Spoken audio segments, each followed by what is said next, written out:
तो चलो अब करते हैं हम ओलंपिक के सवाल। पहला सवाल, 33वें पेरिस ओलंपिक 2024 का आयोजन कौन से शहर में हुआ था? 33वें जो पेरिस ओलंपिक हुए थे उनका आयोजन कौन से शहर में हुआ था? तो तब आपका जवाब आएगा सर वो देखो पेरिस में हुआ यार। अगले पर, पेरिस ओलंपिक 2024 का उद्घाटन कौन कौन भारत की तरफ से ध्वजवाहक थे? जहां मनु भाकर 2 मेडल लेकर आई थी बच्चों। मनु भाकर कितने मेडल लाई थी? 2 मेडल लाई थी उसमें। और यहां कौन कौन थे ध्वजवाहक? पीवी सिंधु और शरत कमल। अगला, जब खत्म हो रहा था ये तो तब भारत की तरफ से ध्वजवाहक कौन थे? देखो ध्वजवाहक एक तो तब होता है जब टूर्नामेंट शुरू होता है और एक तब होते हैं जब टूर्नामेंट खत्म हो रहा होता है। तो शुरुआत में पीवी सिंधु और शरत कमल थे और जब खत्म हो रहा था तब कौन थे? तब थे भैया आपके मनु भाकर और श्रीजेश। नेक्स्ट, पेरिस ओलंपिक 2026 में भारत के लिए पहला पदक किसने जीता? पेरिस ओलंपिक 2024, क्योंकि 2024 के बाद तो ओलंपिक 28 में होगा, तो 24 वाला इंपोर्टेंट है। 2024 पेरिस ओलंपिक पहला पदक भारत के लिए किसने जीता था? तो भैया वो जीता मनु भाकर ने, और मनु भाकर ने 2 मेडल जीते थे 2024 में, 2 मेडल जीते थे। पेरिस ओलंपिक 2024 में भारत का पदक तालिका में कौन सा नंबर था? पेरिस ओलंपिक 2024 में भारत का कौन सा नंबर था? बढ़िया सवाल है, जवाब भी बढ़िया दो बच्चों। कौन सा नंबर था? गुरुजी भारत का नंबर था 71वां। कौन सा नंबर था? 71वां। अगले पर आ जाओ, नीरज चोपड़ा ने कौन सा पदक जीता था? नीरज चोपड़ा गोल्ड मेडल नहीं लेकर आए। इनमें से कोई नहीं को छोड़ दो, बोलो सिल्वर या ब्रॉन्ज। देखिए आज 2000 मैं बताऊं आपको, 2026 के जो आपके कॉमनवेल्थ हुए हैं, 2026 के कॉमनवेल्थ में नीरज चोपड़ा को कौन सा मेडल मिला? गुरुजी सिल्वर मेडल मिला है। और 2024 में जो ओलंपिक हुए थे वहां भी सिल्वर ही मिला था मेरे भाई, वहां भी सिल्वर मिला था। और ध्यान रखना, जो 2022 का ओलंपिक हुआ था टोक्यो में मेरे भाई, ध्यान नहीं वो हुआ था 20 का, 2020 का टोक्यो ओलंपिक हुआ था, लेकिन 21 में हुआ, 20 में होना था 21 में हुआ। वहां नीरज चोपड़ा ने गोल्ड मेडल जीता था, वहां नीरज चोपड़ा ने गोल्ड मेडल जीता था, याद रखना। मनु भाकर ने पेरिस ओलंपिक में कौन सा पदक जीता? बताइए, बोलो भाई। देखो आपको कितना डिटेल में बता के चल रहा हूं। 26 सिल्वर जीता इन्होंने कॉमनवेल्थ में, 24 में जीता इन्होंने सिल्वर ओलंपिक में, और गोल्ड जीता इन्होंने ओलंपिक में जो टोक्यो में हुआ था 20 में, 21 में हुआ था साथियों। 20 में होना था, कोविड की वजह से फिर वो 21 में हुआ था। मनु भाकर ने जीता कौन सा? Bronze medal. अगला, मिश्रित में तो 2 खिलाड़ी खेल रहे हैं। 10 मीटर पिस्टल स्पर्धा में मनु भाकर के साथ कांस्य पदक किसने जीता था?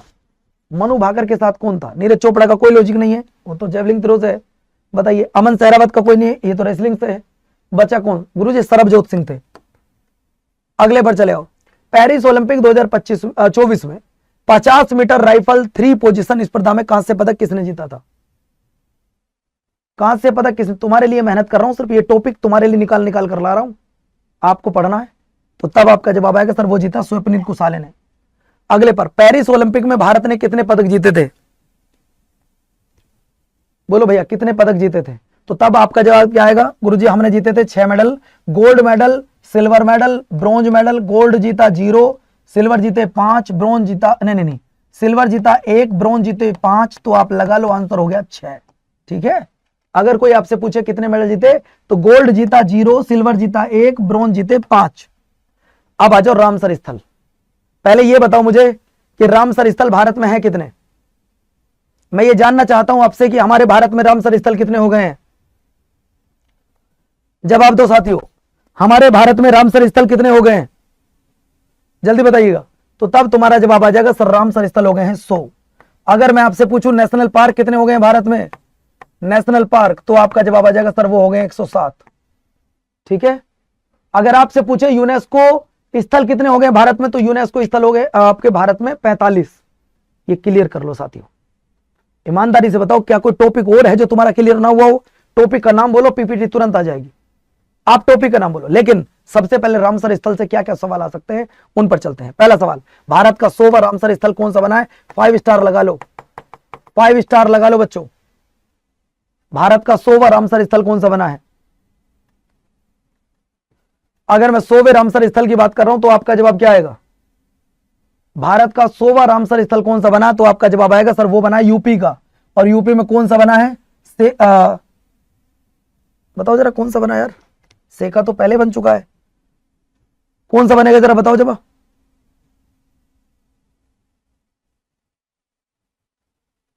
ये तो अलीगढ़ में है शेखा झील, तो ये तो नहीं है, ये तो 99 में बता। सोबा बताओ। तो भैया सोबा आपका बनेगा सुराहा ताल, ये है आंसर।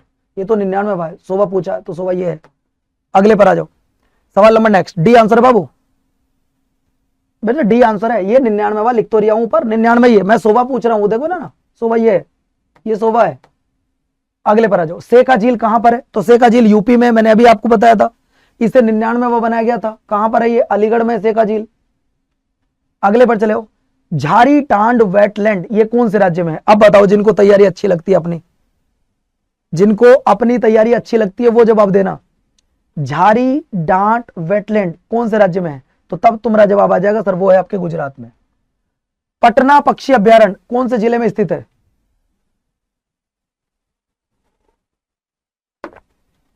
पटना पक्षी अभ्यारण्य कौन से जिले में है, तो तुम्हारा जवाब आ जाएगा वो है एटा में। नेक्स्ट सवाल, सिलीसेड झील कहां पर है। बेटा वही करवा रहा हूं 25-26 के करंट अफेयर ही, आप कमेंट मत करो, इतने पढ़ाई पे ध्यान दो। तो तब आपका जवाब क्या आ जाएगा, जवाब आएगा राजस्थान।